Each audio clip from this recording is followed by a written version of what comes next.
I think it's crazy how a game with 3 buttons can get so complex. This game literally has 3 buttons. I guess if you're light E7, there's 4 buttons because there's a top right button. But for the rest of us, it's only 3 buttons. Honestly, it's pretty impressive. Yeah, game's already hard with 3 buttons, man. I don't know how Light does it with 4 buttons. That blows my mind, dude. Can How does he someone play the game?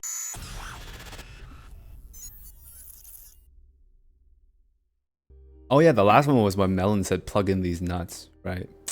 Yup. Okay, all right. So, welcome to podcast number 24. Today I have with me Mevlin, Panshui, and E11ECTR, aka Electric, aka Kenny.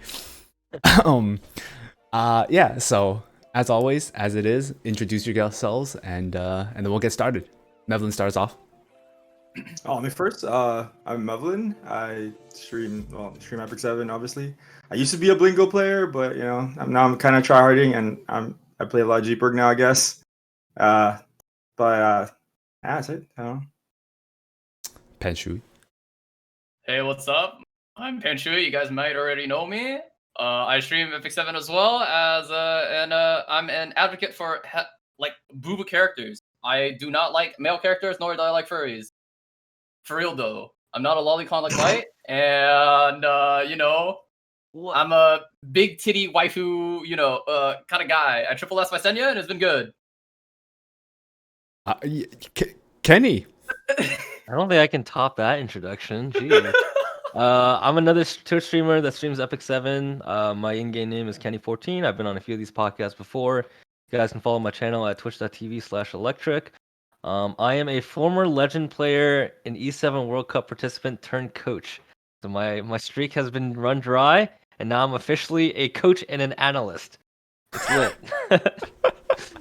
Wait, what? Yeah, Oh, I'm locked up, dude.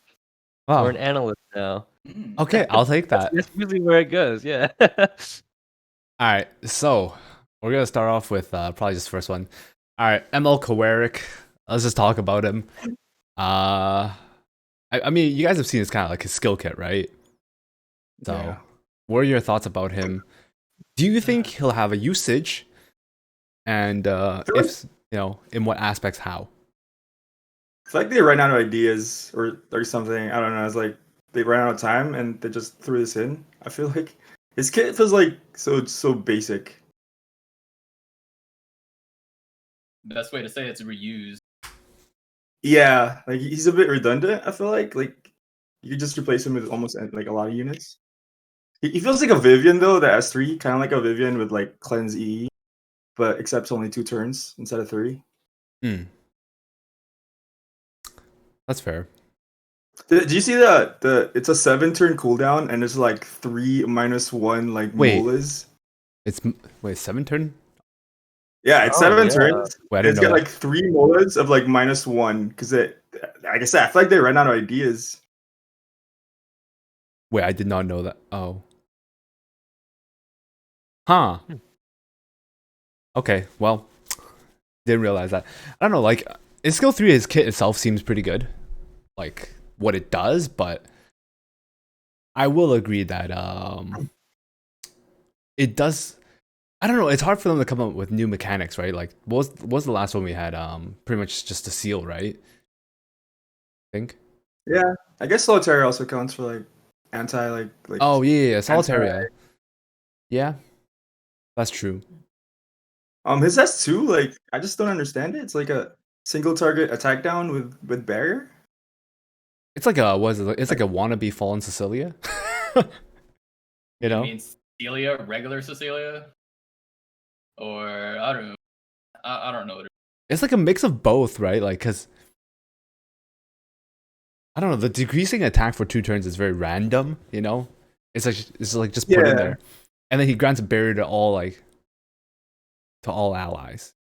And I the mean- bear is like not that big, right? It's like 10%, maybe like 12% max. I feel like. I think so. It didn't look like crazy.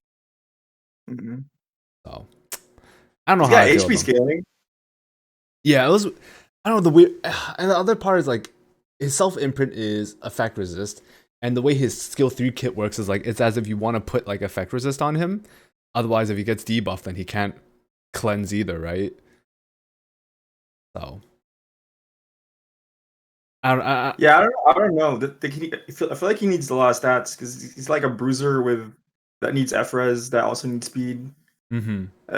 And even if you like give him all those stats, like I don't even know if he works. Now see if he scaled off effect resist. Right? Maybe. Nah, actually, I don't know about that one. I don't know how they even work. Do you think he's gonna get It's like pretty weird. I feel like even think then, he's- like there's a recurring theme where we kind of see like prior to like a few of the units that got released, right? We were always under the like the idea that some unit is going to be buffed later down the road if they're underwhelming, and then we'd pull for them because we anticipate them at some point in time to get buffed, right? I think the thing is that like a few of the units that have come out recently have felt relatively underwhelming, and those units have yet to be buffed yet, right? So if you're gonna pull this unit just strictly on the idea that we're expecting this unit to get buffed at some point in time, I feel like there's such a long list of these units that you still have to pull beforehand, right? Like I think one of the things that we last touched base on, I think the last time that me and Panshui were both on here, was like when we were talking about like Arc Demon, right? And how like she, sort of needed like some sort of change to make her feel a little bit better. But then we ended up seeing that like she kind of fit in that meta like pretty perfectly, and like Mhm. she's like decent spot where, even if she wasn't really changed, you still have a spot because the way that units were drafted around like ended up shifting so that unit could be played. I think this is one of those weird units where it's like even like in the current state, if the meta did shift, this unit is still in a weird spot, right? And he doesn't really necessarily do anything well. So I could see him being bumped up the list in terms of like where something could get buffed, in terms of like that when units got released and then they get the buff. I feel like this unit would be pretty good to pull for that way. But in terms of like the practicality and use of like the current kit, I would assume that like this is one of those units where it's like when I started playing the game again, back when I stopped playing Seven Deadly Sins, Fire Kawerik was that first unit that came out, and I had a bunch of resources like saved up, right? And I was like, dude, Kawerik looks so fucking cool. I'm gonna pull a bunch of copies for him, and then I realized that this unit kind of sucked. So I had a bunch of these like Kawerik, like units in my waiting room. And now I have a bunch of these units that I can imprint into ML Kawerik. So it kind of like works hand in hand. I don't know. Is that just copium? Yeah, it sounds yeah, like it sounds copium. very copium. Yeah. Dude, you're on fire today with these like super long stories. Dude, you and know- you're like, you know okay, who- where is this going now? Okay, yeah. Out of all of us, Mevlin's technically the oldest, but with that, I swear, Kenny secretly is like the 50-year, like midlife. No, actually, not. It's kind of not even midlife. It's like Kenny's like the 50-year-old man now. Talking to his grandkids, telling them this long story to hit a point that's just like totally like, oh yeah, okay. Yeah, it's a copium, dude. Like,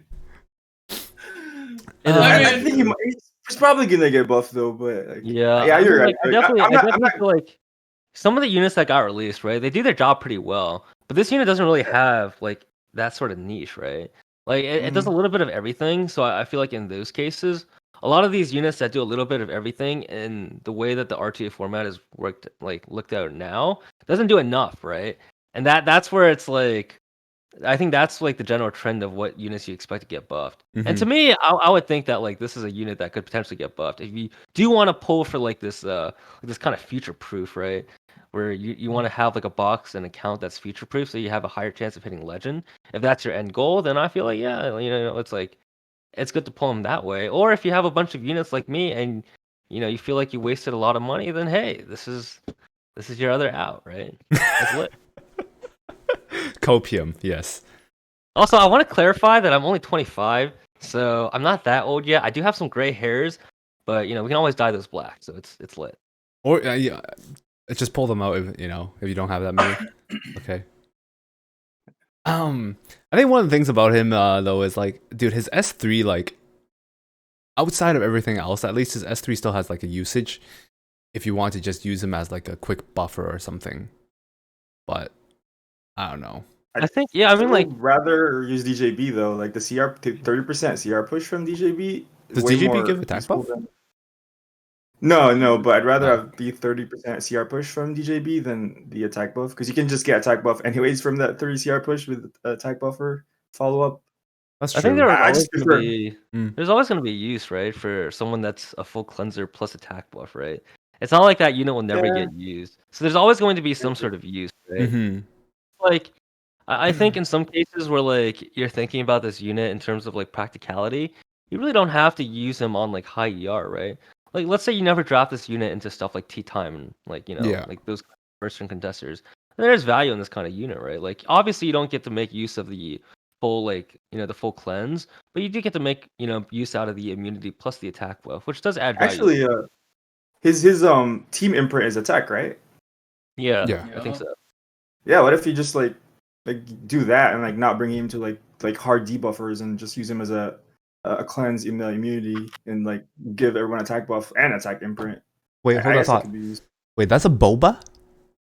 Dude, that looks like a fucking like That's Starbucks good. frappuccino. Yeah, Frappuccino. Yeah, It's Starbucks. isn't it? it's called Chillin' Mocha on medium sweetness, and I have crystal boba in it. What So the yeah, heck? it's Starbucks, but with boba in it. That's a fancy ass boba. Wow. Damn. So nice. Okay. Anyways, damn, that makes me crave actually. It is good. This is a booba. See, guys, I told you guys, I'm a booba kind of guy. That's a big straw. It is a big For a shot. big It's man. It's for booba. For sucking up some booba. Anyways, yeah. So I don't know, man. I mean, aside from that, like, we'll have to see what happens with Kawerik, because He looks cool. he looks cool. You know, with his looks and everything, I expected Yeah. like a hard nuke or like a DPS kind of unit. It wasn't really what I expected from his skill kit. Like his skill kit looks more like a support kind of unit, which is what kind of caught me off guard. I feel like The S3 is like so epic too. Like he looks like he's summoning something and is gonna bring something down, but I Yeah. guess he just summon something and just do nothing with it. Mm-hmm. I mean, at least in the lore, there was mentions of Sage Vivian. I'm looking forward to that. Yeah. I think that'll be cool. All right. Wait, time out. All right, so I'm looking at this Kawerik, right?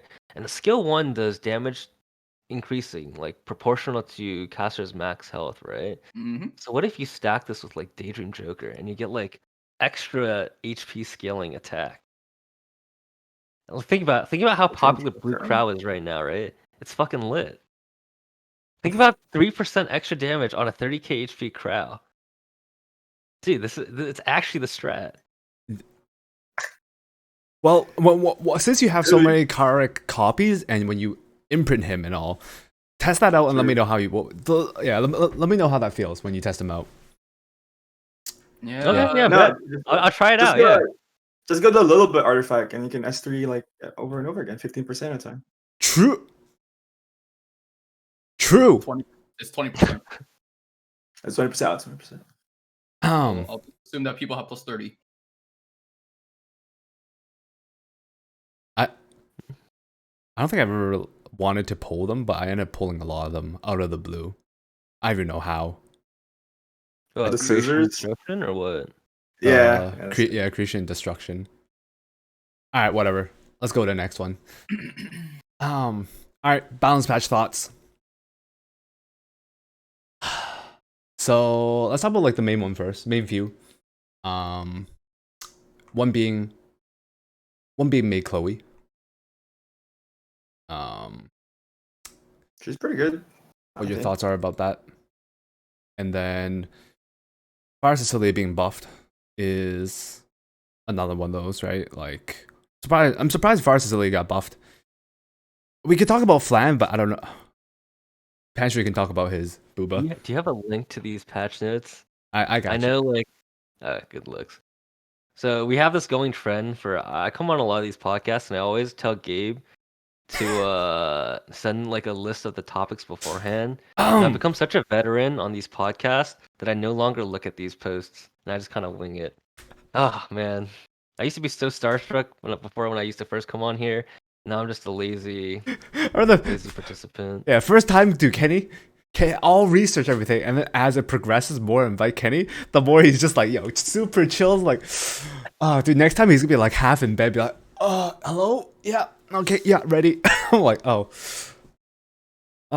Anyways, all right. So let's talk about May Chloe first. Thoughts? What do you think? Better ML Kawerik. True. No, I think May Chloe actually has some pretty good value. I think she does a lot as a 4th or 5th pick that'll really throw people off guard. Yeah. I think if we're only talking about like these buffs in what I consider like the RTA context, which I'm assuming most people are probably looking at these buffs for, I think a lot of the more prevalent units are pretty weak to a last like 4th or 5th pick May Chloe, right? In the Shanghai Cup that I played when I placed in the top 3 before I quit, one of the players, I think it was Artoria, ended up drafting like May Chloe into my flurry a lot with Potion Vial, and that was like a huge problem for me as like using like drafting flurry. So I think like don't think of like May Chloe as a unit that's just like good on her own because she has a very strong kit. But think of it as like how it affects like the other units in the current meta, right? I think she's pretty solid in a lot of these regards.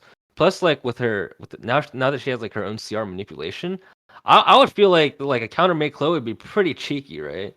I would think counter May Chloe would be pretty cool. There's like a lot of different builds I think that people can try out, and that'll work in multiple scenarios, which I always think is a fun trend because more RNG is more entertaining to watch.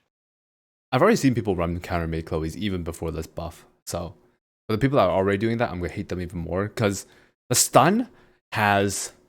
I swear to God, May Chloe's stun is not like was it? What's the effect chance? It's 40 now, isn't it? It's 30, 35 now. It's 40. 40. Yeah, it's 40. It's 40 now. Yeah, like I can't like how. Also, sorry, God. Oh no, I hate it. You hate that's 40. I hate her stun chance. That's all I'm gonna say. Like I swear to God, Yeah, it's I like kind of like how to. She has stun synergy now, right? Because you don't have to. She doesn't have to be the one to stun to like proc her. What's the extra thing with the S1? Like CR push? Yeah, like if the something? target is stunned after attacking, then so as long as someone is stunned and she attacks, I guess, like it increases all of your allies' combat readiness, which is kind of insane if you think about it. If you run like a debuff control comp into it, right, into the enemy team, and you run her, then it helps your team cycle plus attack buff, and you have the safety net of a revive buff kind of thing. So I don't know, kind of disgusting to be honest, in my opinion.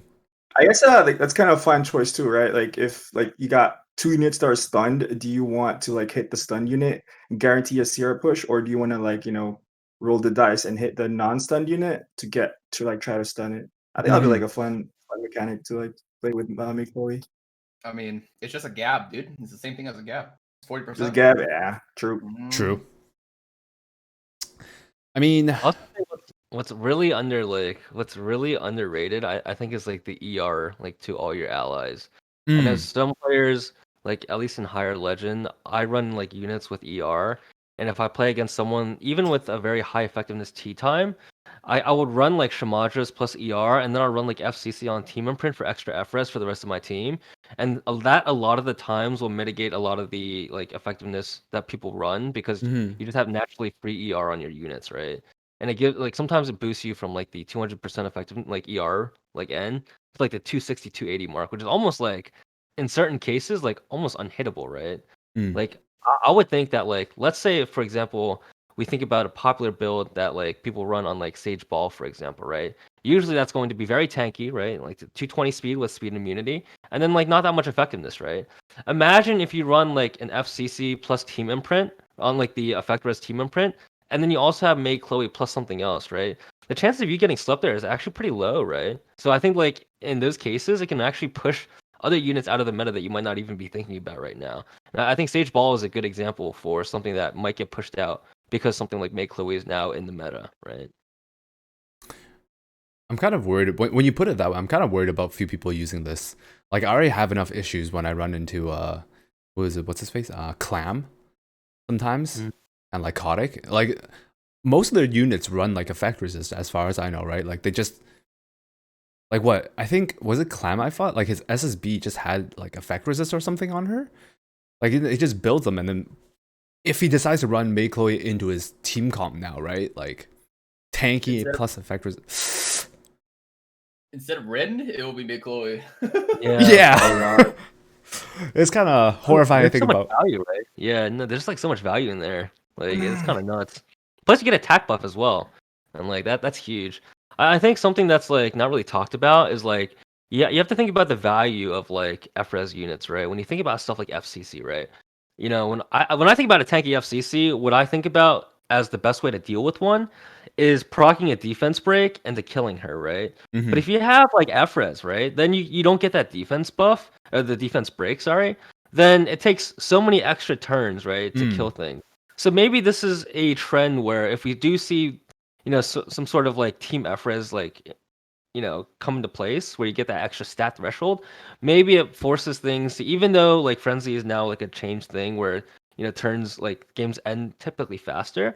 Maybe having like these team FRES like bonus stats shifts the meta into that slower meta that we saw back in like season 2, right? Yeah. So something for Yeah, I people to can see test that. out, right? We haven't really seen people test it out, so we can't say that like this is not like there right now. But we see with like certain people, and me in particular, when I run stuff like the FRES A Ross, we have these units, even though they like sack some sort of tank stats, they're very bulky because they live so many turns because they can't get debuffed, right? So who knows?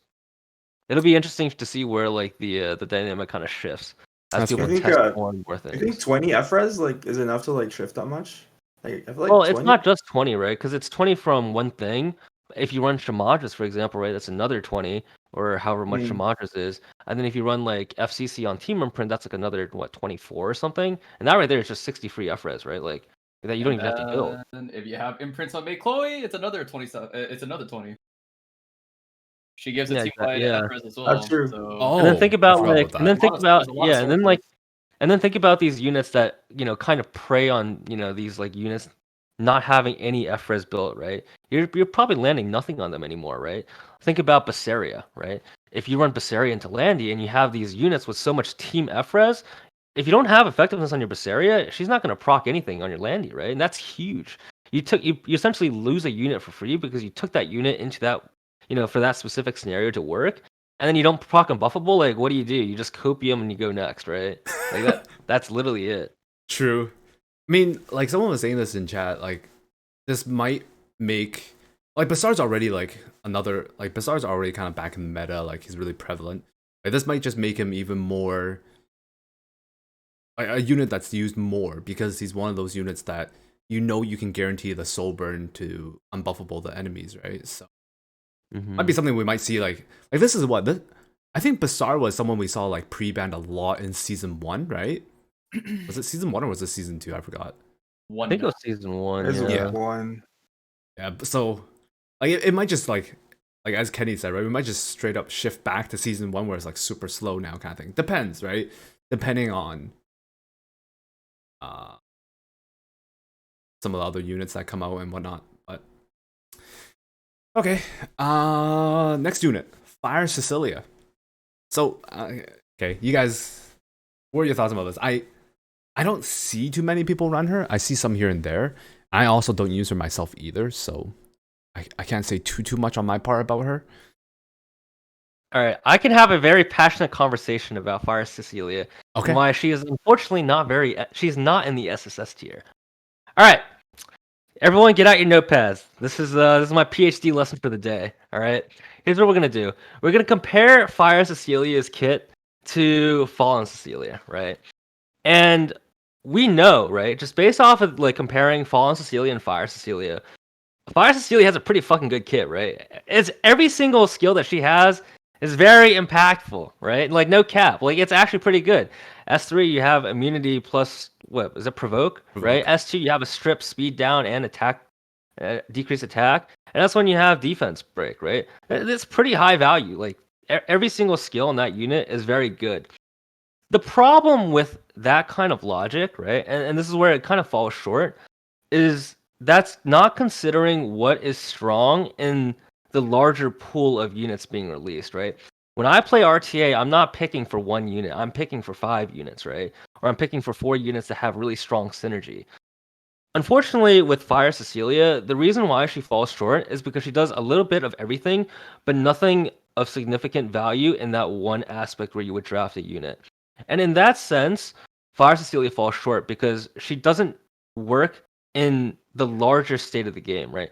When I only look at Fire Cecilia, yes, I would say she's a great unit. If I am in training room, all right, and I'm fighting a sandbag, right, Fire Cecilia is the one that I'm going to choose to beat these sandbags. But if I'm playing RTA and I want to have a high win rate, I cannot pick Fire Cecilia because she does not do well against other units, right? It's not just one unit, right? We look at even the E7 World Cup, right?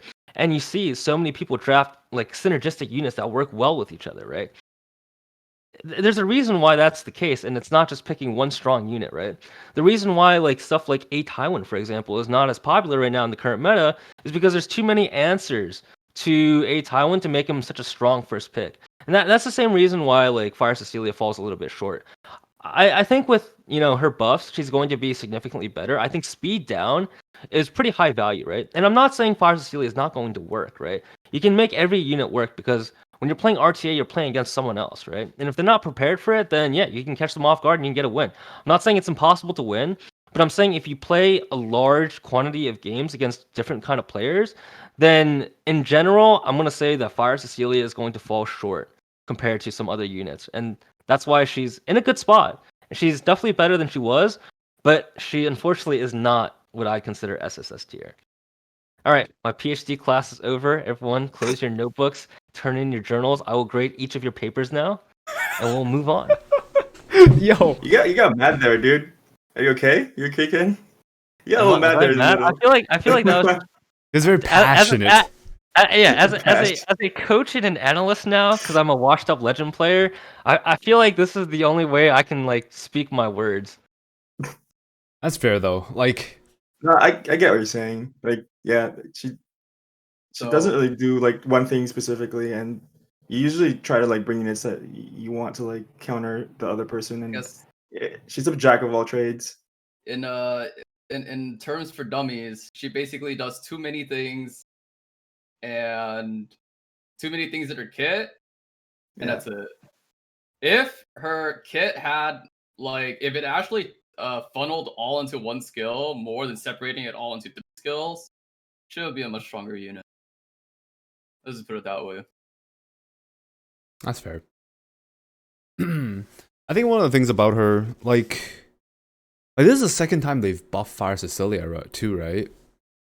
So it's kind of like they're trying to, I guess, trying to bring her back into like a really good spot kind of thing. I mean, I guess this, like, to be fair, like this will put her back in a good spot because of like when your unit does that much, it's hard for her to not have a spot because you can find a lot of areas to be able where you can use her, right? As Kenny said, like if you're fighting another person who's unprepared, right, it's gonna work. So it's not like she's it's not like she's a bad unit. Yeah, but then if you have to bring her into a cheese comp every single time, I don't know, man. Mm-hmm. How many times is that really gonna work? I've never built. Yeah. I've had her. I've never really built her up to use, so I can't say Yeah, I mean, too much. I've only fought her a few times. I think if her S3 stripped, I think there'd be so much value in that.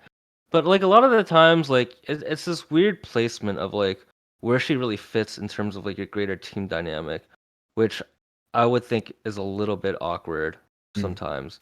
Sometimes like if she's too fast or if you don't get enough strips off, like can even provoke, like it means your S3 is only immunity for the most part, right? And then afterwards, when you have to S2, like do you always want to S2 and have like do AoE damage? Sometimes you don't want to do AoE damage, right? Sometimes if someone's running cheaper, you don't want to do AoE damage. So it's like, it's this weird like thing where sometimes you can't look at something and say that okay, if she checks off everything on a checklist, this unit is going to be amazing. Right? It doesn't work like that. And I think that's something that like as you play the game more, I feel like you'll develop that kind of understanding a little bit better. Mm-hmm.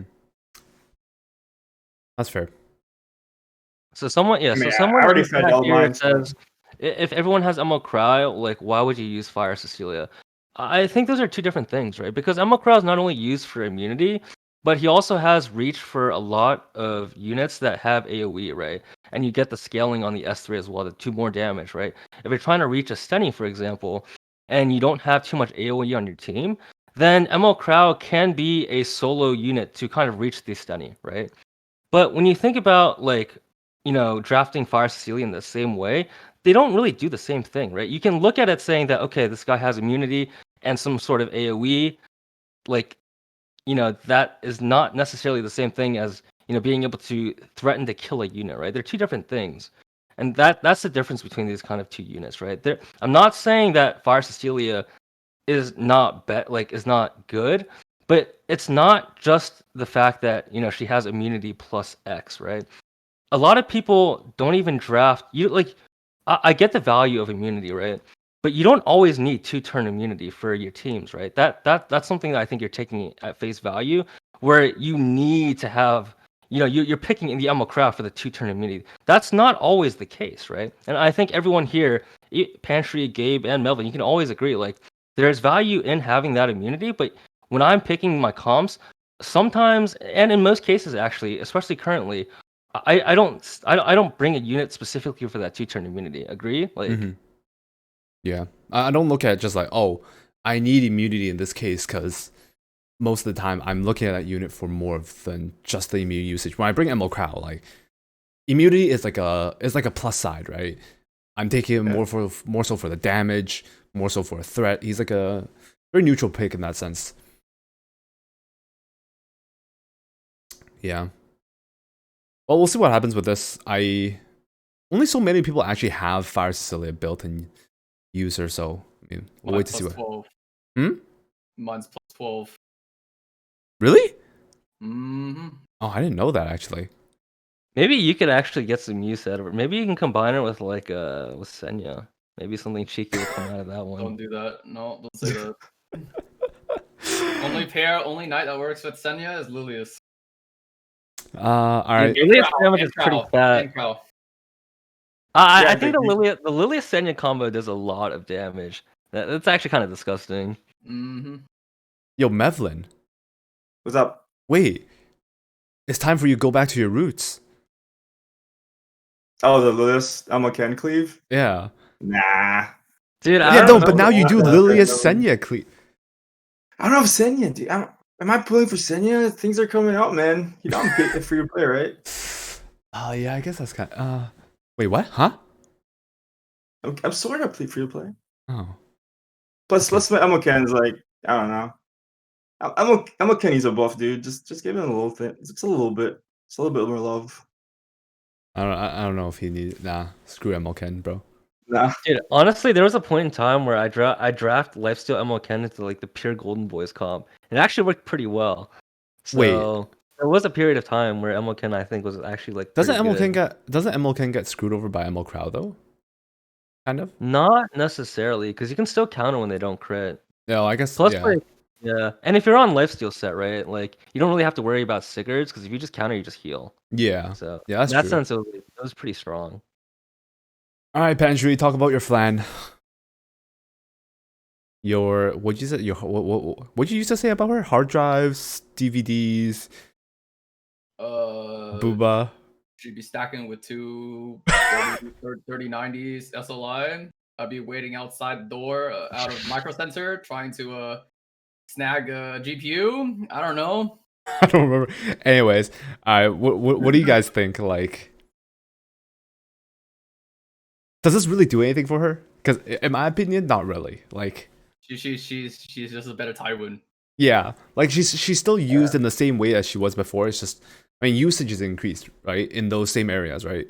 Like if you want to cleave someone in like Arena or Guild Wars, in the specific controlled scenario where you're not getting countered hard, still works fine, right? Still works the same way as you would use her right now. But likewise, in the same way, like I don't think it makes her RTA usage better or anything. Nope. I don't know. Unless she's like really hard to draft, right? Because like season 2, I used to run like Basar Cerise and then Tenebria and then double DPS, and I feel like Flan is like the same spot as my Tenebria in that sense. And And most people just ban my Tenebria, and then I'm like, okay, I don't have a Deathbreaker anymore. I don't have enough damage. And I feel like she's in the same spot where if you need like you need two strippers because you need to strip to get to all the debuff, and then you still need two DPS. So they just end up banning your Flan maybe, and I think that's the problem with her. Like she needs a lot of help in order to work, and you can't really do that in RTA, I think. Mm-hmm. All right, but this unit has attack and crit damage buff. That's pretty value for Cleave. Not gonna lie, attack. It and is, crit damage? but we're still getting we still get wrecked by Politis and Celine and ML Ball. Yeah. Regardless of Alright, what happens. Stratus make all your units so high speed that Politis can't cut. Agree? Alright, chat. Who here has been stunned by Abyssal Crown Politis? Hello? Yes. I don't know. I don't think it matters.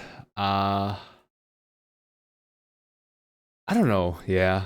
I have her. I want to try to use her, but I doubt I will. The one person I know that will use her, though, is YD. He already likes to use her, so he's probably like giddy about this, to be honest. I'm not gonna go too much into her. All right, who's that other unit that I wanted to talk about? Where is Okay, this might take a while. Actually, all right, Axe God. Did you guys read up enough about him? Like, kind of. Oh yeah. Axcloud's fucking nuts, dude. This unit's actually god tier. To really say it, he turns himself into an HP scaling unit. He now has a provoke on his S1, and then he also has like he basically counters light units by increasing. If a light unit hit him, he gives his entire team 10% CR. So his entire kit kind of got amped, and he turned himself into a knight. That's basically what happened. You can also get perma immunity, right? If you like Soulburn, Yeah, over and over, sort of like Yeah. an LQC. Yeah, she does. She's basically LQC but dark. Like the more I think about it, Yeah, he's pretty high value. I would actually build this unit for sure. Like, I'm more scared of his pretty substats solid. though. I mean, his base stats. Sorry, I'm scared of his base stats. Kind of low. They kind of buff that, right, from his runes, though. Yeah. increase it by Did they buff him the runes? Yeah, Yeah. They buffed the runes, so they gave him like 10% HP, and like they changed his attack rune to like defense or something. I don't remember. So one of them is increased higher. by 5, increased by. So one of the runes increases health by 5, the other one increases by 10, and then his defense also. Oh yeah, one of his health runes changed to 15% defense. So they give him a pretty big buff through his runes. That's actually pretty good. I actually didn't read that part. Yeah, it was kind of. It felt slightly nutty when I read through it. Like, feels like they gave him a lot. So I mean, I still have mine built, so I'm probably gonna try to use them and see what happens. Seems like a fun unit. Yeah, I had this unit built way when I like first started playing. Everyone was like preaching Axe God. Yeah, so I can finally get some use for this guy again. I think he's gonna be pretty good. I think he's gonna make like certain light units less ideal of a early pick, which is going to probably shift the dynamic quite a bit, and like higher legend RTA and stuff like that. So looking forward to seeing changes to that. So definitely a good. I think it's a good change regardless. The only thing I'm worried about is. I'll go for it. Oh, do you guys like the idea that it's a 3-star because then not everyone can have him and have an answer to like Golden Boys? Is that why they've specifically picked a 3-star? I think. Maybe, possibly. I'm okay with it. Yeah, I'm okay with it, but like, I'm saying I like the idea that they're giving it to everybody. I don't know, like Golden. I don't know, like Golden Boys wise, like A Tywin. Like I felt like A Tywin definitely fell off a little bit already. So I don't know. Like the only one left really is kind of like ML Crow, but and that's because. Sorry, and who? And DJB. He's already joined the crew. Kind of, yeah. I've seen a lot of DJB usage recently. General Perg. And GP. Yeah. So, I don't know. I'm kind of happy about this buff. So, well, Class Boso, Master will be happy. Like the true. Original Axe God Preacher.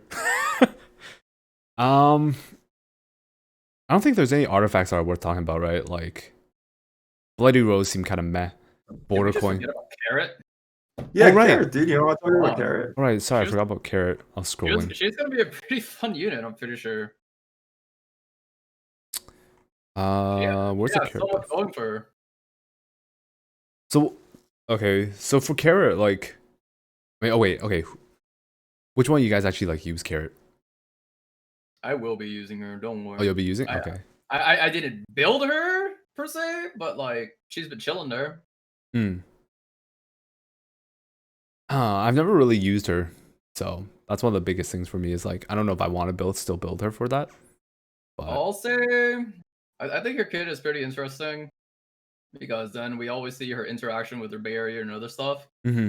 So basically, to really simplify it, her S1 now isn't like a % chance to blow up the burns anymore.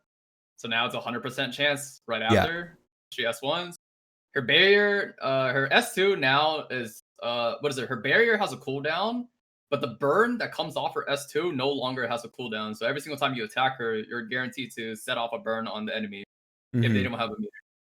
So I think that's like a really nice change because now she should be dropping that shit like over and over, especially if you can't kill her when she's high defense and the barrier's like thick as fuck. You know? Like you're just taking damage constantly from her, right? Yeah, basically. It's I want to say taking constantly, but like every single time you take a turn, it gets really dangerous if you continue to AoE her. Especially like Landy, right? Landy, if she gets like slapped with like, you know, two or three stack of burns, it's kind of doomed for her because then these are like kind of I'm assuming that's like burn or something. I'm not exactly sure. If it's 1 or 2 turn, I'm not sure, but I'm pretty sure it's gonna take a lot. Yeah. And Carrot also has a strip now on her S3 on top of it, which is kind of scary because her S3 is actually very short cooldown. And I believe, I don't remember, I think she got an extra turn from her S3 too if she soul burns. Yes, extra turn on her. Oh, S3. yeah, it does. Yeah.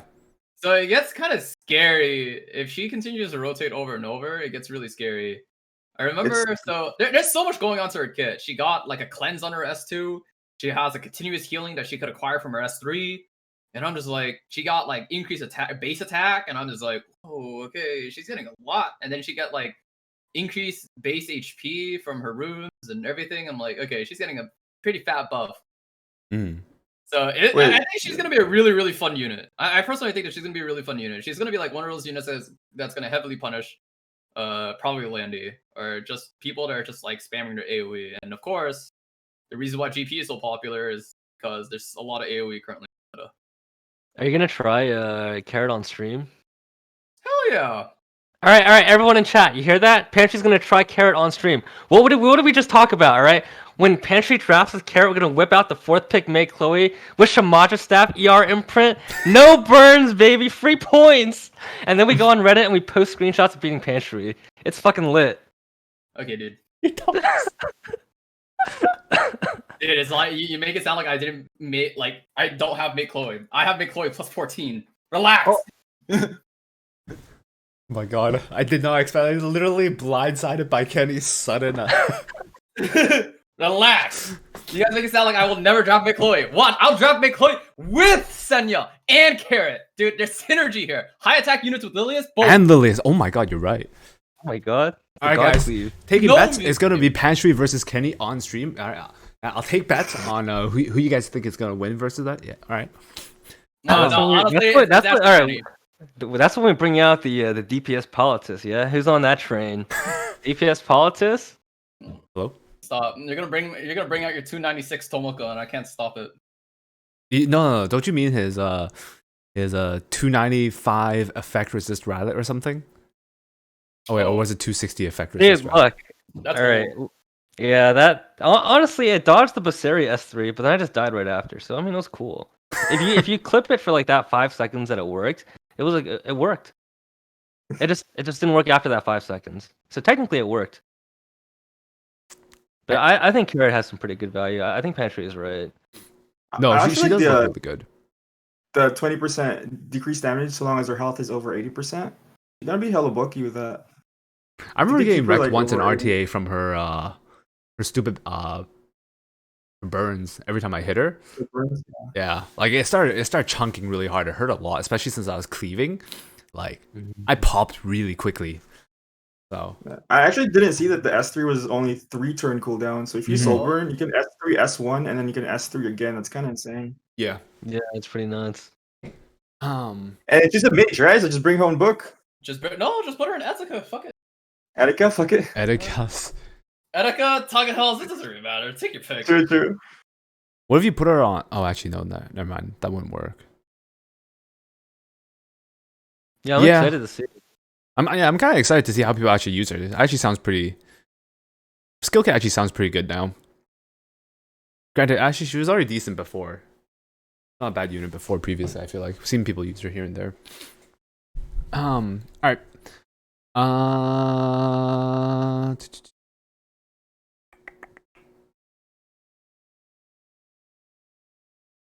don't think there's too much more for that. Okay, yeah. That in itself is fine for balance patch. We'll see what happens as the balance patch comes out and we test more and more. Then revisit that next time. All right, and then last topic on file. Thoughts on the Moonlight connection? Don't think it's gonna be something too long here. It's kind of just more of like, what are your thoughts on Smilegate giving everyone a choice of what Moonlight 5 they choose now? So like, this is pretty much any new player is gonna have one now specifically. So I think it's great. Yeah, that's good. There was actually someone in my chat though who had 5 heroes and then he bought Ruel from like using coins, which I feel pretty bad. Like, if you have all 6, that sucks, right? But if you recently like bought one as your 6th one and then you didn't know it was coming, yeah, it kind of sucks, man. Like, I feel bad for that guy. Timing wise, it kind of hurts. It does.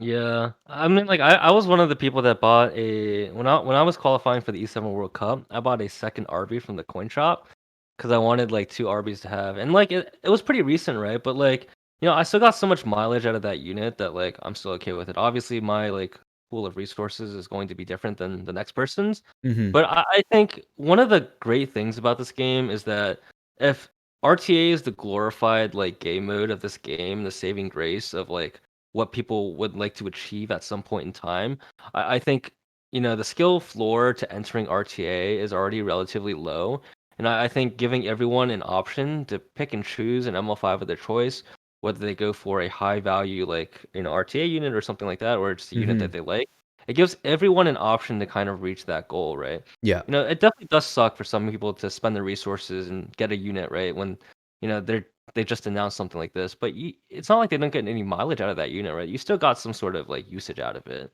And I think like that group of people is such a minority that the overall benefit of this is going to be a good way to not only entice people to continue to play the game, but also to open up doors and see, the like different aspects of building and stuff like that, which a lot of people do enjoy, right? Yeah, I mean, I think we all agree that it's a good system, but like, what about the fact that's only like the first 6 heroes? I guess that's where like a lot of they're the OG. They're the OG. Yeah, I think I don't think they can give more than that. Yeah, I agree on that actually. Like, I know it sucks for some people that already have all 6. Like, if they get lucky, they have all 6. They get nothing from this one, but yeah, you get an imprint. You also get the coins though, right? Which I get 10 coins. I can't really say too much that's really bad about it, because at the end of the day, like, the ones that actually doesn't really feel like we get like a lot of benefit are like the ones that are either like the people that have all the 6, the mid game, the end game, wherever you are. I feel like this kind of introduction is a really good game closer for any new player that is planning to play the game, because I comment on this like a lot before, but new players really do have a rough time getting into the game. Because then what they're lacking is not exactly like resources to really grind gear and whatnot, I per se. But I really think that their unit pool is always extremely small. Like, they don't have enough units to really play with, and plus, even if they do get it, then they would have to. It's like a weird spectrum, right? If you have like a lot of units, you wouldn't have a lot of gear. If you have a lot of gear, but then you have no units, like my ult right now doesn't have like a lot. It has a lot of gear, but I have no units to really use with it. So I don't know. I think this is a really good change, though. I think this is a good introduction for any player. It definitely helps newer players get up to speed a lot quicker too. Like, it's like as long as whoever the new player is doesn't like, this Dark Corvus guy looks really nice. I'm gonna pick him and for RTA or something. As long as like that sort of thing doesn't happen, right? If they pick, like RB or Spectre, right? It's like a huge Dude, why'd you power pick spike. You can Why'd test you drive. pick Dark Corvus an example, not Judge Kisei? Why'd you go Yeah. for Dark Corvus as an example? I'm Well, kind of confused. Sorry, Judge Well, the Kisei is thing also sorry. It's because I use Judge Kisei. Okay, dude. Okay, well, the thing is, you get to test drive the units, right? Yeah. So I think what I'm hearing from this update is that you get to pick the unit, you get to play with them, and then if you don't like them, you could just spend 100k gold to refund them and just put it into a different unit. But that you can only do it once. Mm-hmm. So I think at the end of the day, if you pick Judge Kisei, you don't like how she works, or maybe you can't get her to work, you just spend 100k gold, you take all your investment out, and then you just put it back into a different unit. True. Your penguins, your molas, everything comes back. That's what's so great about it. So as long as you don't go Judge Kisei into Dark Corvus, you'll be okay. I think so. But Yeah. I'm not sure if that's correct though. But I think that's what they mentioned on stream because there is a refund function. Okay. I actually missed that part. So Yeah, it was on the live stream just last night. So I think one of the biggest. No, I'm pretty sure you only get the coins once. I doubt you'll get coins twice, chat. Yup. And what Panshui is saying is that he thinks he's not sure, but if you are able to refund, then it's once. One of the biggest things for me though is like I think this personally for me, I think the system is great. So I've been seeing talks here and there though, right? Some people are saying like it's not like a issue per se, but a lot of people have been saying, sorry, not a lot. Some people have been saying like this takes the excitement out of MLs for them more. I mean, I think it's fair. Like before Mystics came out, right? If I ever got ML Spark, I'd be like ecstatic. Like I'd be like, oh shit, kind of thing, right? Mystics came out, still. I mean, I still get kind of excited, kind of thing. But yeah, I don't know. I don't know how I feel about that because like. Even if I see an ML Spark now, I still feel like sort of excited. But I don't know what your thoughts are. I feel like that kind of person, no offense if you are, is like that kind of person would like do a 10 pull on Cubs expecting to get something. You feel me? Like that I feel like at that point it's like, all right, I'm looking at these percentages, right? And like they're like, okay, I did like 30 ML summons so far, and now like I'm expected to get like 1 ML4 guaranteed. And then they press the button and they don't get it, and they're like, oh man, this game is fucking screwed, and they complain on Reddit or something like that. I feel like that is the kind of individual that would really complain about something like that. To me, I would always like think that, like they give so many like resources to the average person. I would think that they do very, very well, like in terms of like where things are. And to me, like giving more opportunities for people to catch up, even as someone who has invested, quite a bit into my account, like leading up to like my third year of playing this game, like I'm very open to the idea of like, people having a catch up mechanic because it adds more to the game, right? It not only like, grows the player base as a whole, but it pushes everyone forward in a positive direction for the most part, right? And the same thing we've talked about is like, I mean, we can agree that I really don't care if. Okay, I mean, I'm not gonna say anything bad about this. Like, the selective summons, it's great. They want to introduce RNG, but I'll be honest, I don't understand why they don't give people just like a selector, right? Just you can select this RGB 5-star. Like it's not that big a deal for people to be able. At this point, with how many like RGB 5-stars we have, I don't think it's a big deal for them to be able to just get a 5-star that they want to help speed up their like game progression. But I think it's just like industry standard, bro. Like maybe, right? yeah. It's just a gotcha game. I guess. I feel like they already. I feel like honestly, like speaking about like industry standards, and I talk about this a lot whenever I stream because I work in finance. If you guys didn't know, and I always compare like what Smilegate does with what the average company does in terms of like the mobile game industry. And to me, they already do a lot, right? You can conform to a lot of the values that is already like prevalent in other like existing games. And for the most part, like SG does a lot of QOL that other companies don't do. And I think in general, right? Like you don't want to break out of that formula too much because at the end of the day, you're not like a strategy quote unquote strategy game, right? You still fall under that gotcha game category, right? And it's important to stay true to your nature for the most part, in my personal opinion. That's fair. I feel like the whole argument of like it makes the game less exciting like doesn't really apply because like the game naturally just it gives me off for like 2 years, right? It's just natural that the game gets less and less exciting the more you play. So like not doing something because it makes the game like less exciting. I don't think it should be like a good argument at all No, yeah, that's whatsoever. fair. I don't agree with that either. Like, it's just I just brought it because it's something I saw for some people, right? It's like different mentalities, right? It's something I would never think of, right? For me, it's like Yeah. regardless, I still get excited, when I get Edmund Yeah. Spark randomly kind of thing. But this is what you guys thought about that. I think it comes from like, oh man, yeah, no roast and no offense to people who play Summoners War, but I think that comes from like the heavy Summoners War players who are still dedicated to the game because for them, getting any sort of what they call ML5 there is like it's difficult.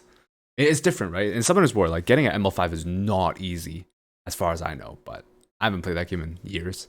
Yeah, screw Summoners War. I hate that game. Anyways, yeah. Aside from that, I'm gonna go to open topic, and then anything you guys want to bring up, anything in chat, whatnot.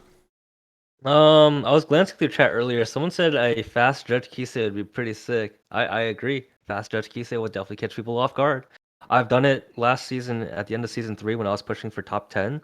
I used a fast Judge Kisei against an Asia player that I knew that didn't run immunity, and it worked pretty well for me for that one game. You didn't run immunity? It's Asia, Yeah, dude. some Asia never some runs people immunity. just go for like pure stats and speed. Really? But, like, Oh. yeah, no, you can definitely do like weird things to catch people off guard. That's what I think is always like the reason why I don't do like specific account reviews and stuff like that is because like so many different types of playstyles will work. Yeah. And you don't need to have a very consistent playstyle that's like the very top tier to hit your goals, right? If your goal is Legend RTA, for example, you can climb very well doing, many different things. And just because some people say that it's not going to be as good as other things does not mean that it's not going to work, right? It's just I always emphasize that every time. So I think it's pretty No, important. I think that's one of the aspects about the game I like a lot now. Like when the game first came out, right? Is really like, is that dog? Cat? Yeah, it's my dog. Aw. Anyways, you guys probably didn't see it because it's a little cut off. Anyways, what's it called? Like one of the things is like in the start of the game, right? It was really like, oh, this unit you build it this way kind of thing. But then with the growth of the game, nowadays all the time is like, if someone asks anything, I'm like, oh, where are you using this unit? How are you planning to use it, right? And then based on that, there's so many different builds and playstyles that like there's just so many different ways you can use a unit and like have your own playstyle now. It's like different draft kind of thing. So I think that's really just thanks to RTA in general, because I think if we didn't have RTA, I'm pretty sure we would still be running a singular build on most of our units, because that's just really how the trends went. It didn't really back then it was really like we didn't have like a lot. We didn't have like a lot of gear. We didn't have like a lot of options, and it wasn't as easy for us to get gear. So like there was like no I-90s. There was like just 85 gear, and we were even struggling to get accessories at some point, or like one point of the game.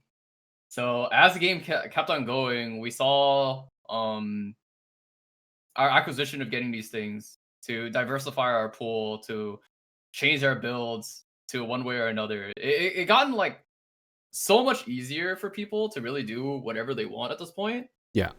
That I think that's just how it is. Like as the game starts continuing to like grow over time, it's gonna get easier and easier, and I think that's what we should be expecting, right? Right now, the meta right now has been so diverse ever since from season 1. Season 1 used to be like a one meta kind of thing. It was just like Crow Ruel, and then afterwards we get into like season 2, it was Golden Boys with Ruel, and now we get to season 3. I see everyone cheesing, and they're just like, screw this, screw that. We're just gonna play whatever you want now, and I think that's really good for. I think we've gone. I think it's crazy how a game with 3 buttons can get so complex. This game literally has 3 buttons. I guess if you're light E7, there's 4 buttons because there's a top right button. But for the rest of us, there's only 3 buttons. Honestly, it's pretty impressive. Yeah, game's already hard with 3 buttons, man. I don't know how Light does it with 4 buttons. That blows my mind, dude. Can How does it play the game someone with an clip extra this? button? Can someone clip this and send Wait, it? please don't Send clip it to that. Light. Please don't clip that. Please don't Clip that. it and send it to Light tomorrow morning. Wait, Actually, wait, this wait. is going to be part of my intro for this podcast. Why you guys gonna do me like that? Thank you for the content, though. Appreciate it, Kenny. Always appreciate that. That's stupid. Dude, he just like threw dirt at his boy. Yeah, dude. Kenny's with a savage. Honestly, before after I got back from the gym, we were playing some Apex, and I'm not gonna point fingers, but someone was sandbagging. That's all I'm gonna say. Wait a minute. He must have top right. Yeah, they top right in that game. All right.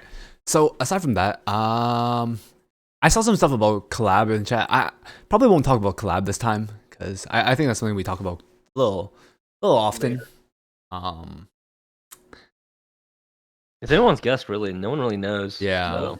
I think I want to wait for something a little bit more concrete now because I mean, everyone's guess is just whatever they personally want at this point. So, talked about it enough. What's your guys' opinion on DC right now? In my opinion, I think he needs a rework as he's incredibly boring to use, and even in Guild Wars, I'd rather use someone else. I mean, if you want guaranteed win in Guild Wars, he's a great unit to use. I actually think, I guess we can pivot off into that. People don't really play around with Dark Corvus, right? Because of like the change with Frenzy and stuff like that. There's a lot of like units right now in the current meta that do too much damage up front for Dark Corvus to properly scale. And as Frenzy goes on, we can think about units like MOV when you get that S3 off. You don't really heal that much, right? So like Dark Corvus healing is also not as significant as it used to be. But where I do think Dark Corvus does shine is the fact that if you do get your Soulburn S3 off, you can make Dark Corvus work. And you think about how you can synergize certain units to work with Dark Corvus that way. Maybe things like, Blue Crow, for example, which is really, really popular in the current meta, and especially in the E7 World Cup, you pretty much guarantee one-shot a unit, right? With having, Blue Crow and Dark Corvus to, one-shot, like, to ideally one-shot one unit, and then if you don't one-shot, you have something to follow up right there with it, right? People don't really test around with things because there's just an inherent sunk cost to investing in units and trying things out, right? So if you want to be that person and pioneer to really test things out and catch a streamer off guard, and you want to beat me or Panshui or Mevlin or Sky King, in a random RTA match when we're like playing RTA on stream, and you want to clip it and ship it, then you can totally do that, right? Because it'll definitely catch people off guard. You just have to be that kind of pioneer to really like push it and really try to make it work, because there will be instances where these units will still work. It won't be in every scenario where you can probably make this unit work, but there will be a scenario where you can make it work. Oh, you'll find it to work. Yeah. It's I mean, not there's a legend player that hit Season 3 Legend with Dark Corvus, and I'm not going to expose his draft or anything, but it was possible. I mean, I feel bad, but it's like, I mean, if people already watch me, right? You guys already know that I beat Melon with Dark Corvus in the World Championship. It feels kind of dirty, because then who knew that I would play Ruel and Dark Corvus at the same time? He didn't. That's what happens. Like, see, like, there's a lot of units that will work, and especially when this ends up happening, it's like when you find a niche and like, okay, look, like Kenny said, if there's too much big damage, okay, if they don't bring big damage and they decide that they want to be a pussy, and they played like those Soul Weavers or like a full team of Knights, you bring out the Dark Corvus. You just gotta be that. You just gotta be that guy. It's gotta be that guy. Fair. Even if you don't want to, you gotta be the guy. I saw someone ask about what do you think about the update preview changes for the year. I'm not gonna go too much into that right now because there is a lot that they talked about. So we'd probably be on this podcast for another 24 hours. No, I'm just gonna not 24, maybe till the maintenance if we talk about that. But we'll talk about like each podcast that it comes. We'll go over each part when it comes out through the updates and stuff like that. But a few things I want to cover then. What'll be the guild stuff? But the first thing is, what are your thoughts currently? Well, okay. Most of you guys probably heard Panshui's thoughts on the E7 World Cup right now, World Championship already. But what are the rest of their thoughts? Panshui will also throw in your thoughts. Yeah, how do you how is it run? The events, organization, how it's organized, what could be done better, whatnot. I mean, as a participant, I mean, as a person that luck sacked his way into the world championship, I will say that I luck sacked it. I won't deny that. I did enter at like bottom 16, so I mean, organization wise, I guess it was okay. They had multiple discords. They organized all the players and competitors. I think it was all decent, but I think the timing wise and how they scheduled it was actually terrible, considering how long it actually or how long it's actually currently going for. Waiting for our preliminaries took a month. Waiting until like round one after preliminaries took 2 weeks. Waiting for the next round one is like another week, and then after you wait for the finals and everything else is like another month. And I'm just like, why is it so long? Like I don't understand. And then afterwards, I feel like as more patches come by, Solitary release, we saw like a Meru bug, which was probably my biggest complaint when it came down to the world championship, was that she was global banned. And if you guys didn't know why she was global banned, it was because then she had like really buggy interactions with like the units that got buffed, or I wouldn't say. I guess they did get buffed. They got like a little bit of change, like T Crozet and everything else. Everything got like hella wacky with her seal and stuff. So they took her out for like there's like a 3-day like before they took her out from round one. They basically global banned her the entire time. So I was like, okay, wait a minute. I'm kind of shook. How am I supposed to play the game? Not only is there like there's like a lot of things I kind of wish they clarified on, or at least they put in the forefront so that they let the competitors know. Most of it was all in the terms of services, assuming that we read terms of services, I guess. And they didn't really put the rules and the conditions, and they didn't really tell what was going on until some of us actually did more digging and actually try to look through like everything ourselves. I felt like there was a lot of things that could have been done. It like organization wise for the competitors, it's great, but I kind of wish the rulings and other adjustments were done like a lot better. That's fair. We talked about this a lot. Well, me and Panshui, I know, talked about this a good amount. Like the A Meru thing is like it's such a hard area. Like the tournament already, as he said, went on for a long time, and then afterwards, right, with the A Meru bug, right, if you let her go through, you have an issue because she's bugged. You take her out, you can't use her, you have an issue because people might have expected to be able to use her, right? So now they have to change how they're used, especially people that didn't have ML haste, right? They're at more of a disadvantage because they would have thought they'd be using A Meru as a counter pick to like Arby and stuff. And then if they tried to extend the tournament, extend it until they fixed her or whatnot, right? Then you have another issue because it's already very long, right? So it's a rough spot. It's a hard spot, I feel like. Aside from that, like, I mean, even as a viewer, right? It's hard to get like excited now because the gaps in between kind of like lessen the hype or like the excitement of it. Like seeing like 2 weeks in between is like, all right, I don't give a fuck anymore at this point. Yeah, like, it was definitely a little off-putting, I think, for a lot of people. All right. First of all, I just want to let you guys know that Smilegate, I did graduate from Columbia University with a master's in finance. So if you need to hire someone for analyst sake, shoot me up a business email. But now that is out of the way, and yeah. So for me, as someone who also participated in the E7 World Cup, the timing was definitely a little out there, right? I think in general, what I wish Smilegate would do was really like look at their core like player base and see like find a better region to kind of cater to. I understand that Smilegate is based in Korea and stuff like that, but if you look at the larger population that still play Epic 7, I would assume most of those players are global players. When I look at my Twitch metrics and see who watches my stream, obviously I stream in global friendly time zone. Most of those players are usually global players, right? That really care about like RTA and stuff like that. And to me, I wish that as someone who lives on the east coast of the U.S., it was so out there for me to stay up to watch the E7 World Cup that it was kind of ridiculous, in some sense, to be up for that long. Like if I like took a time to like sit back and tell my mom that like, "Hey mom, I'm like staying up at like 2 a.m. to watch the E7 World Cup." That sounds a little silly, right? And I wish like if they pushed it back to maybe like a better time zone for me, then I think more people would be, more excited and hyped up to watch it.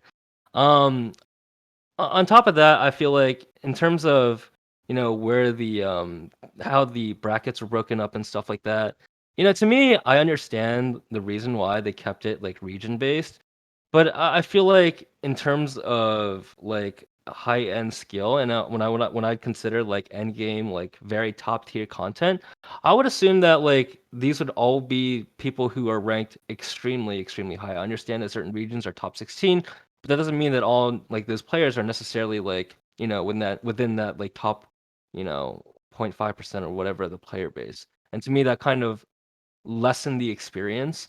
I think when me, Panshui, and Sky King did the E7 World Cup on day 2, no flame to me, but if you guys want to watch that, I haven't streamed since my last VOD, so if you guys want to watch that with no copyright music, that is up there to watch. And we did commentate over the games, but certain games I think did stand out quite a bit on like in terms of like where you see blatant errors in people's judgments and stuff like that. And I don't think for broadcasting high-end competitive content, I would personally assume that that's not the best way to go about it. In certain games, they break it up by region because each of the top leaderboards are regional. But in a game like E7, right, like we're competing in Legend and like in the brackets against other regions, right? It's not regional based. So I was a little surprised that they decided to have top 16 in each region participate in the E7 World Cup, as opposed to X amount of players that have finished in the top 100 of Legend. Because in my opinion, I feel like anyone that was in the top 100 really deserved each of those spots because it was not easy, right? Everyone always sees how stressful it is when you get to that last second, and I think every one of those players should have a chance to compete at the highest level if they were willing to put in that effort to get there. That's just my personal opinion. Hmm. But who knows? And I think in terms of like how like the game is displayed and stuff like that, I think they actually did pretty well. Like pretty well. I think production value of the E7 World Cup is a lot higher. Keep in mind that like again, if you think about industry standards, right? Like a lot of these companies don't even go above and beyond to even have something like the E7 World Cup. Yeah. So as someone who watches this kind of stuff, I already appreciate that Smilegate goes above and beyond the average company to even promote something like this. Because I think in terms of game like health and like lifespan, there's a lot of value to stuff like that, right? So to me, I would say like, yeah, this is like a great thing, but there were certain aspects of it that I wish they spent a little more time to nurture and really push this kind of agenda. Because I think everyone can agree that like when I play E7 or when someone is spending their energy on hunt buffs, it's all with something out in mind, like the RTA, right? Like that's the end game goal that everyone wants to get to. So if that's the end game goal to lure more and more players in, then I would wish that they did take some more time and really take a step back and make sure that every single aspect is like really flushed out. That's just my personal opinion. And That's fair. It may not be right, but that's just the way that I would see it. That's fair. I think there's a lot. I mean, I can't say I agree with fully everything you said, but like a good portion of that, like I do agree with.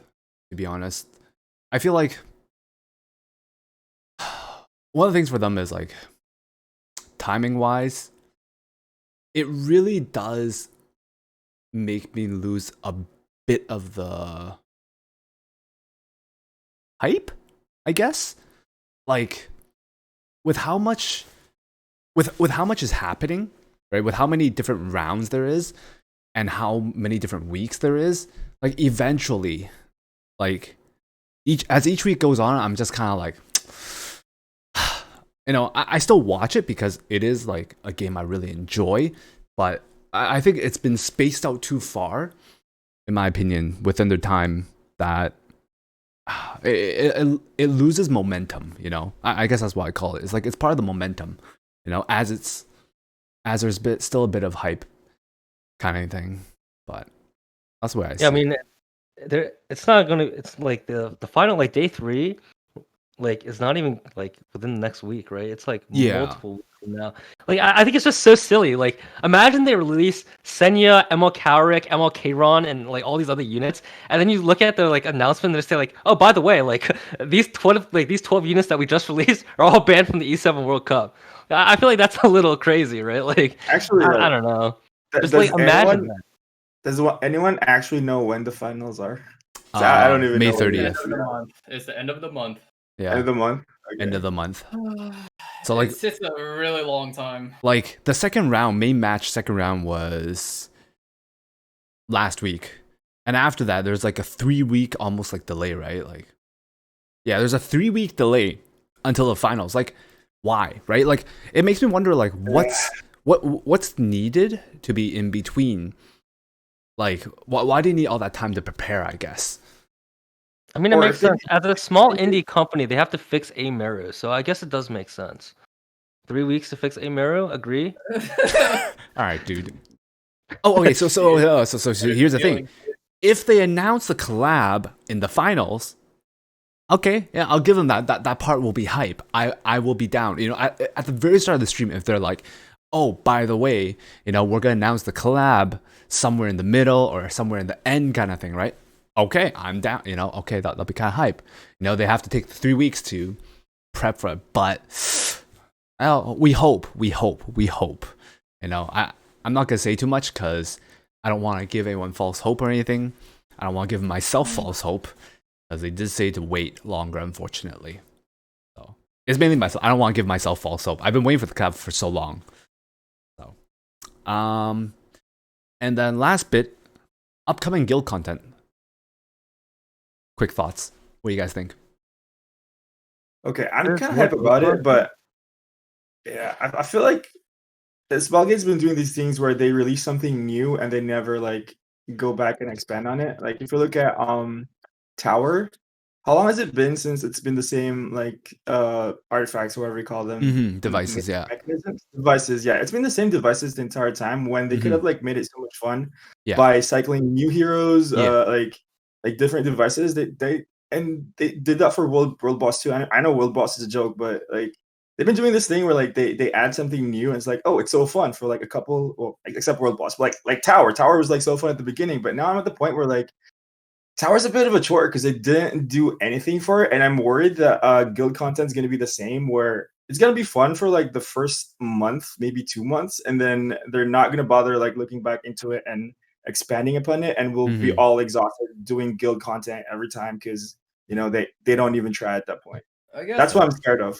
to be honest, my fear really isn't just that though. I think it's the fact that they're introducing so much content that's coming along this year in general that I feel like we're gonna get overloaded by so many things at once that eventually the game doesn't feel like it'll start feeling like a chore because there are way too many things you have to do along the week and you have to clear.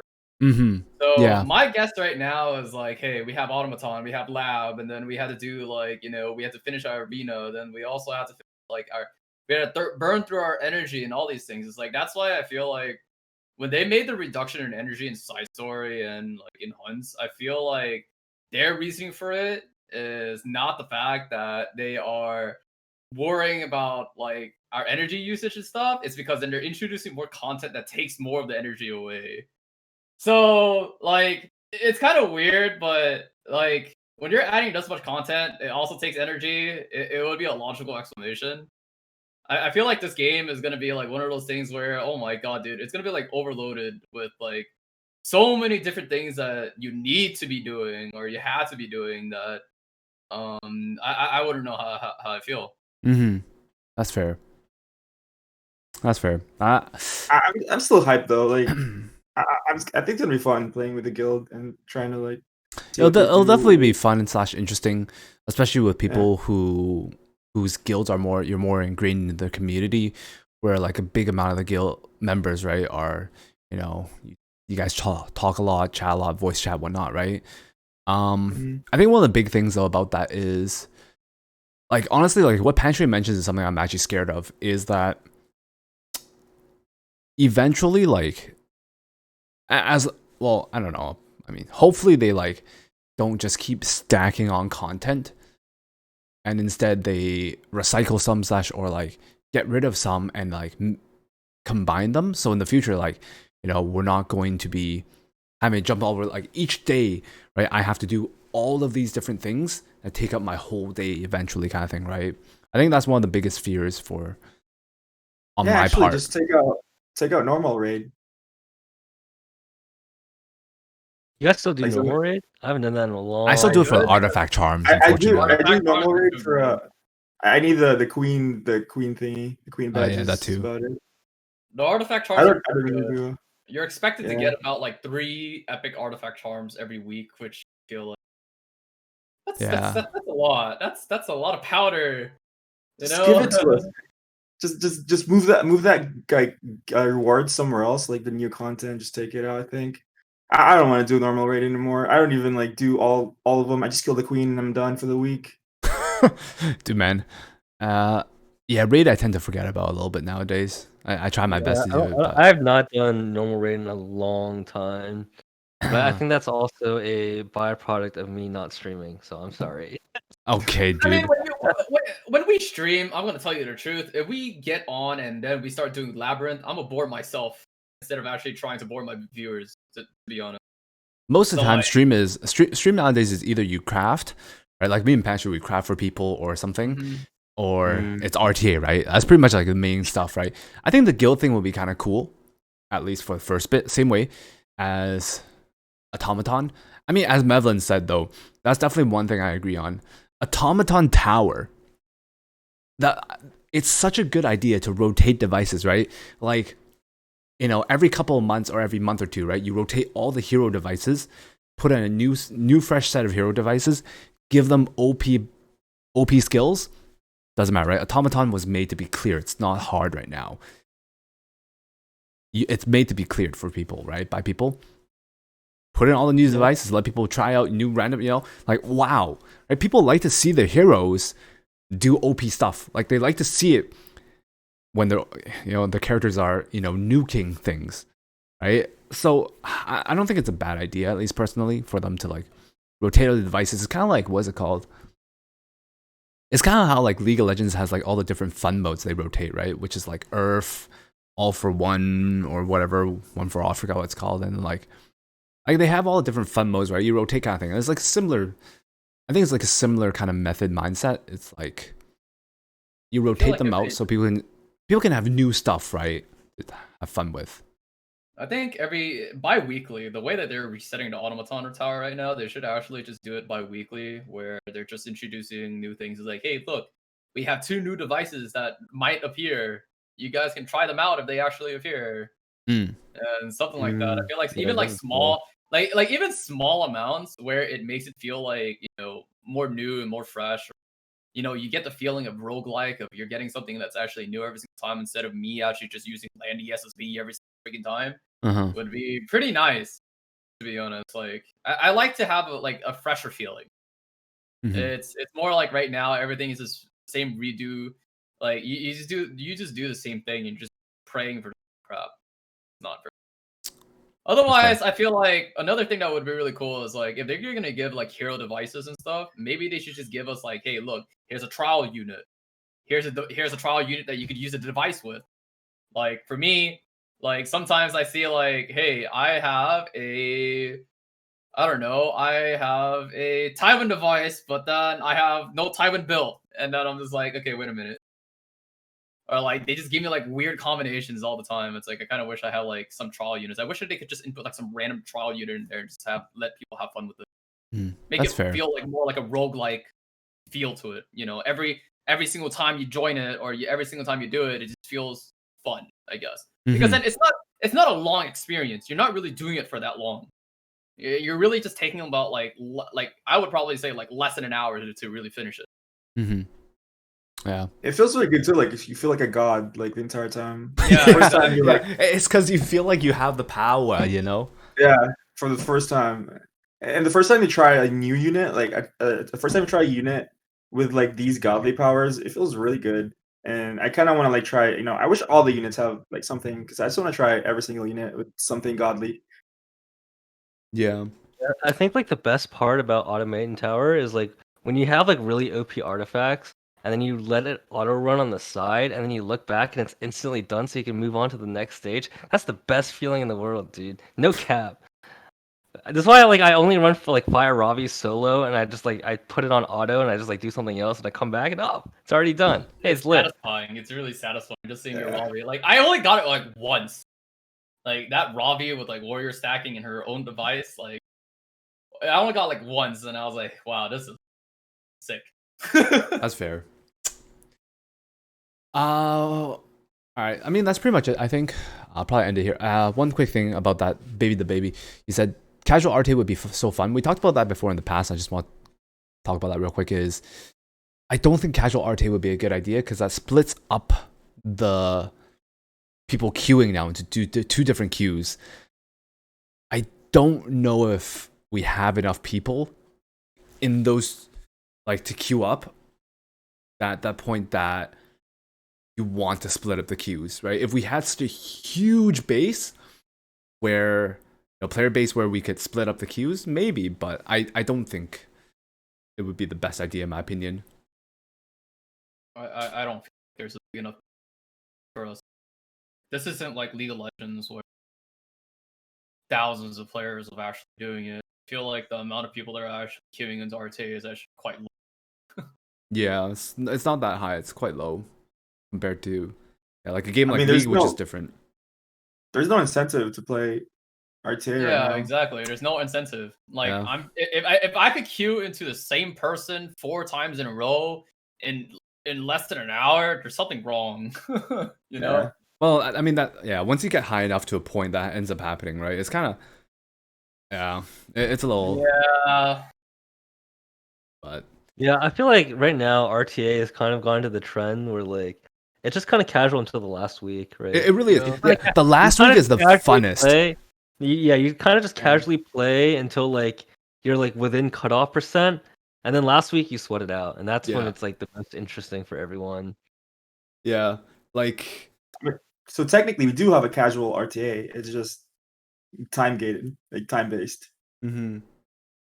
I think I hate to say it, but I feel like some sort of like tiered rewards or some way to push the incentive for people to play would be nice. Personally, granted, there will be people who will be like, "Oh, that forces me to play RTA," but I don't think we should. Personally, I feel like it's kind of Yeah. like it. If it's gonna force someone to play RTA, they're probably not very motivated to play it either way. So if they want to, they'll do it. If not, I don't think it makes that big a difference. There should I just mean, if someone complains about playing a video game, I don't think we should worry about that, to be honest. Yeah. there should just be a weekly challenge. Is like, please use a green knight. Please use a something in RTA. Please use Mort. Because then, if the time span until the last week is really casual, like, let us do something where it's like I let us meet like meme. The only reason why I'm using Sender right now is because then she's a fun unit. Mm. She's a for fun unit. I love being for fun. Damn, global players are now for fun. That's the Actually, for that's the fun. E7 World Cup copium dropout. Don't worry, Panshui, I'm in there with you. Oh No, my okay, god. Alright, aside from that, I think that's it. I'll probably end the podcast here. Good amount of talk, kind of chill. Talk about stuff, whatnot. Thank you guys for joining, as always. Give your outros, plug in your stuff, whatnot. Don't be like Melvin, don't say plug in these, whatever. Anyways, yeah, Mevlin, go for it. Thanks for having me, Gabe. I think this is my first one, right? No, I think. Is it second. first one? No, it's not. I think Is in it the my past, second, eh? I'm pretty sure in the past when I had you, you didn't have cam yet, right? I'm pretty sure that was before you streamed. Mm. Was that you? I don't remember, dude. But, Bruh. I'm Mevlin. I stream in the daily, usually in like mornings, PST. Check me out at twitch.tv/it's Mevlin. And yeah. E7's a great game, guys. Panshui. All right, so thanks for having me on the podcast, Gabe. I have finished my booba. Like I said, I'm a booba kind of guy. So, oh shit. Until then, I don't know what to say. Go, Kenny. You got this. All right. Thanks for having me again, Gabe. Really appreciate it. You guys can follow me at twitch.tv/E11ECTRIK. I stream twice a week, once on Friday and once over the weekend. And yeah, please watch Yuri on Ice. It's a good anime. He shortened his stream schedule. You guys saw it. Before, Dude, it I'm in my busy season. I'm used literally to in my be- busy season. He used to be a 3-day streamer kind of thing. Dude, I work 80 hours a week. What do you want from me? I have no life. What the heck? I saw someone asking this in chat. It's chat questions. Like a lot of the questions that that were there were part of chat questions that we talked about afterwards. Yeah, like those were pulled bunch of chat questions that I saw there. Obviously, can't go through all of them, but I only go through so many. Yeah, I'm just doing this so they can still talk a little bit. So I know when to cut off on the video for that. Oh, I just realized I forgot to plug myself in the beginning, and you know, whatever, it doesn't matter. I'll just throw it in. You know, whatever, it doesn't matter. Anyways, alright. Are we? By the way, we're gonna play Apex together, right? Bet I'm You down. want me to get motion Not today. I'm going to sleep soon, dude. Okay, It's 12 dude. a.m. It's 12 a.m. I gotta get my beauty sleep, bro. Whoa, what the? Beauty sleep? You don't need no beauty sleep, man. Alright, Mevlin, you should go sleep, considering you're an old man now. You know, you gotta Yeah, get that. dude, way past my bedtime. Just like 9 Dude, p.m. Mevlin knows, dude. Alright, dude, I'm dude, 3 hours dude, deep. dude, you're like half the age of Mevlin, man. That's not true at all. I think we're like the same age. No, not really. Nah. Okay. Thanks for the compliment, though. I'll take the compliment. But I mean, No, I'll be Gabe honest, is yeah. not the oldest one here. No, yeah. no, okay. I was surprised. Mevlin was older than I thought. Yeah, I think I know how old you are, Gabe. But I think I'm older. We talked about this. I remember we talked about this. Yeah. Isn't Mevlin 18? Oh. Yeah, he is. Yeah. Everyone else is 17. So I'm oldest. Exactly. Yeah. If I'm 17, Gabe is 12. Oh. Oh, you know what you should have plugged at the very end, since we're doing the Day 3 E7 World Cup watch thing again? You should have plugged that in, Oh. right? If you guys didn't know, me, Panshui, and Gabe watched the commentated over the E7 World Cup for Day 2. Yeah. That is somewhere on Here, my channel. plug it right or now, your Kenny. channel. I'll add it in. To be No, it's honest, all really, the only person that was talking the entire time was Kenny, so thank God.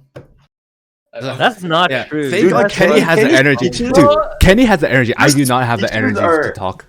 You got legendary speeches, man. Yeah, the moment I start trying to talk, he immediately inserts the comment, and I'm like, okay, I'm See, gonna sit it's here. great for me That's- because I'm gonna just drink my bottle Yeah, of that's worth beer. I'm like, okay, yeah. I just drank 3 bottles, and I was gone.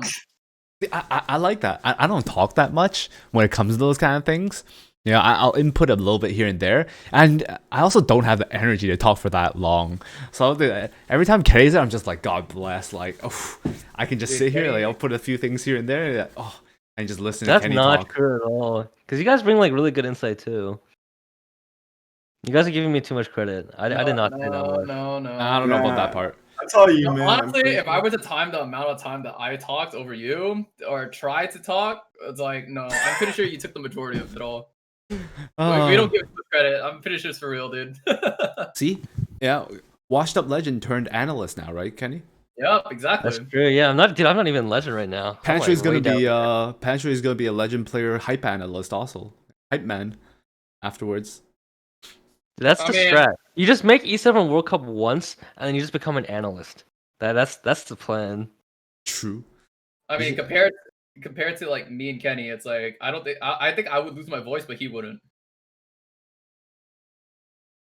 Really? You think Yeah, so? I can see that No. happening. Yeah. Yeah, Yeah. I can see that happening. Because Panshui would be shouting. Yeah. Mm. Panshui would be talking in exclamation mark. Or caps Yep. lock, sorry. Yup. Fuck. I always have to talk really loud in order to prove my point. Louder is better. If they Yeah, can't, if exactly. they can't argue with you, you're not wrong. Exactly. Everyone take notes. True! Oh Alright. my god, this date of mine. I says like, so this guy just fucking baited me new waifu NPC, and the first thing I see is a fucking rat. What? Where, what? New waifu NPC. It's for you, Gabe. That's you. It's for you, Gabe. It's an old man rat. Oh, you guys can't even see this fully. Yeah, look at me, guys. This is so scuffed. Scuff stream. Whatever. What is that? Is that Shu's parents? I don't know, man. Probably Shu's parents. Alright. I'm Dunzos. I'm gonna go grab dinner. All right. Peace out. Thanks for Alright, man. joining, as always. Take it easy. Bye. See you guys. Later.